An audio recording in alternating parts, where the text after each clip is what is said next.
That's the whole art of psychoanalysis. And it's Zen, it's the same thing. In other words, when you're challenged to be perfectly genuine, it's like saying to a child, now darling, come out here and play and don't be self-conscious.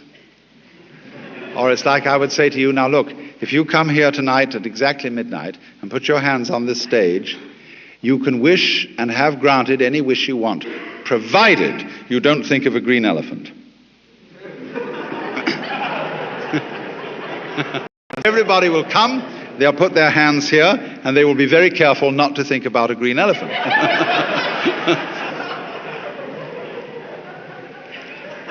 Well, now do you see the point?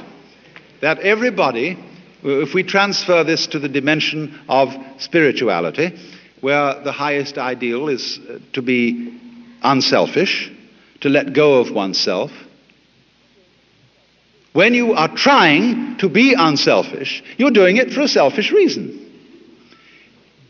You can't be unselfish by a decision of the will, any more than you can decide not to think of a green elephant.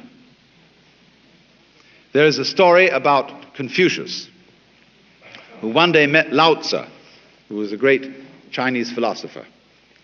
And Lao Tzu said, "Sir, what is your system?" And Confucius said, it is charity and love of one's neighbor and elimination of self-interest. Lao Tzu said, "Stuff and nonsense.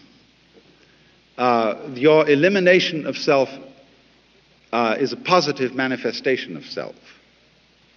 Look at the universe. The stars keep their order. The trees and plants grow upwards without exception. The waters flow. Be like this. All your nonsense about elimination of self is like beating a drum in search of a fugitive." So in this way, these are all examples of the trickery the master is playing on you. You came to him with the idea in your mind that you are a separate, independent, isolated individual. And what he is simply saying to you is, show me this individual. I had a friend who was studying Zen in Japan, and he got pretty desperate to produce the answer of who he really is. And on his way to an interview with the master to give an answer to the problem, he noticed a very common sight in Japan, a big bullfrog sitting around in the garden. And he swooped this bullfrog up in his hand and dropped it in the sleeve of his kimono. And then he went into the master, and to give the answer of who he was, he suddenly produced the bullfrog. And the master said, too intellectual.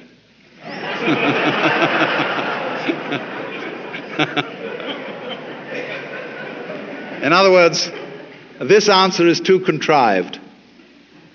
It's too much like Zen. You've been reading too many books. It's not the genuine thing. So after a while, you see, what happens is this. When the student finds that there is absolutely no way, that's the whole art of psychoanalysis. And it's Zen, it's the same thing. In other words, when you're challenged to be perfectly